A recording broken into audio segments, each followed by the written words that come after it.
You know when you're in a conversation and you have a word that's just right on the tip of your tongue, or you know exactly what you want to say and exactly how you want to say it, and the perfect word, it's floating just on the edge of your consciousness. You know it's there, you know there's the correct word for it, and you just can't find it.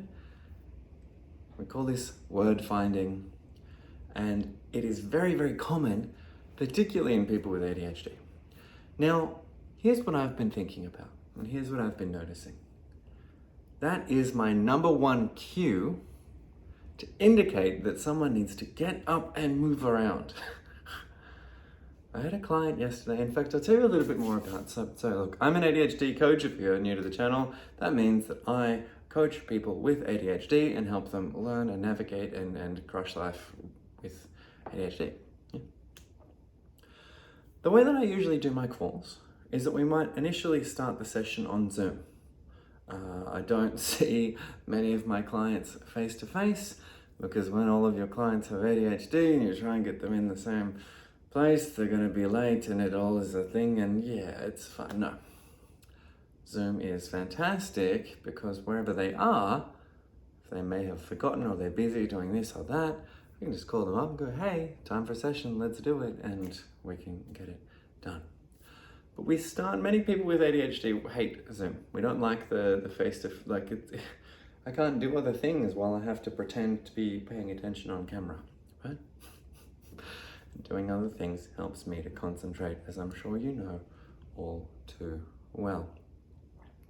So I start the sessions on Zoom with the video on, and that lets me see the other person, and I get a sense of their body language and how they're looking and feeling that day, which is useful. But then, pretty quickly, generally, I switch the video off. And that gives me and my client the chance to move around, to do things, to go for a walk, to do some gardening. Simple, straightforward tasks, which doing those things helps to occupy a bit of the mind and therefore allows us to talk and communicate more effectively. When they're not on camera, of course I can't see what they're doing. I had a client yesterday and they washed the dishes while we were doing our session. And I thought that was fantastic, a perfect choice. I thought that I'd be able to hear the clinking of plates and cutlery, and I couldn't. So it was a good choice. I didn't even know that they had done the task. And my point here is I don't really know exactly what the person may or may not be doing. But here's what I can tell almost every time is when they stop moving, particularly if they lie down. I'll be having a conversation with the client, and essentially at this point it's just like a phone call, and we're talking and it's back and forth and interplay and dynamics, and I can understand what, we're communicating fluidly, bouncing off each other, vibing, it's going well. And then I'll ask them a question, one question, they're fine, they're with me, it's great. And then I ask them another question and they go, and they just get tongue-tied. They almost get, they're like, oh, hang on, what was I saying? Or they go, oh, I'm feeling really, it's like the thing where you feel good, happy. No, often they can't even find the word at all, and they might get increasingly frustrated because they really want to find it. That's when I say, hey, did you happen to stop moving? And they're like, how did you know? And I can tell, because when I then say, why don't you, they're still like, no, hang on, I know the word, it's right there, I'll find it, hang on.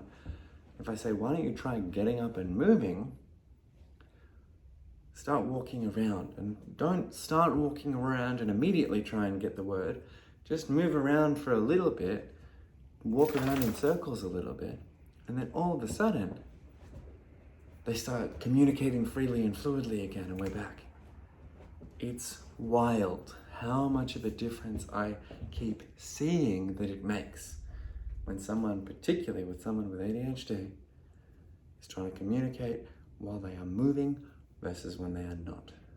And I don't mean like doing crazy cartwheels and shit. I just mean little tasks occupying the body, strolling around, like anything.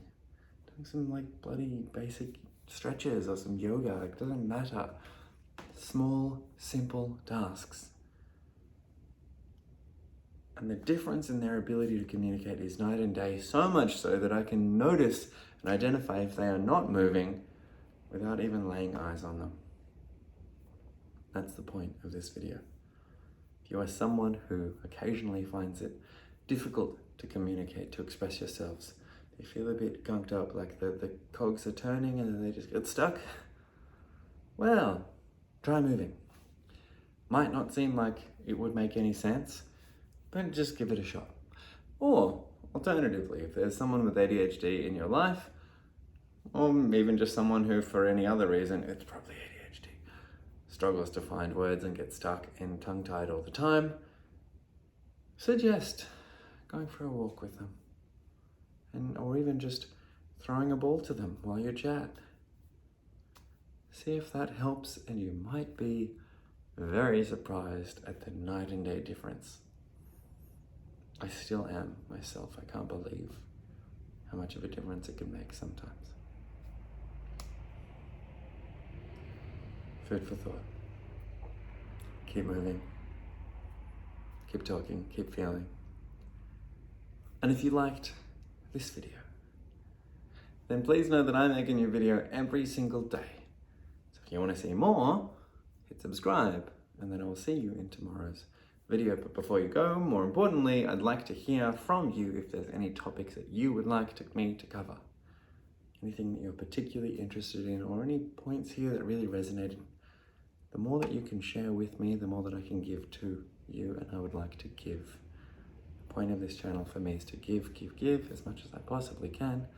I only have made it about 7 minutes into a video, so clearly there's been something here for you, so let me give you some more. Tell me what you want. It would be so good for me to give more to you.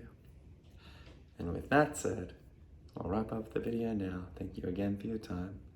Go well, and I hope to see you in the next video.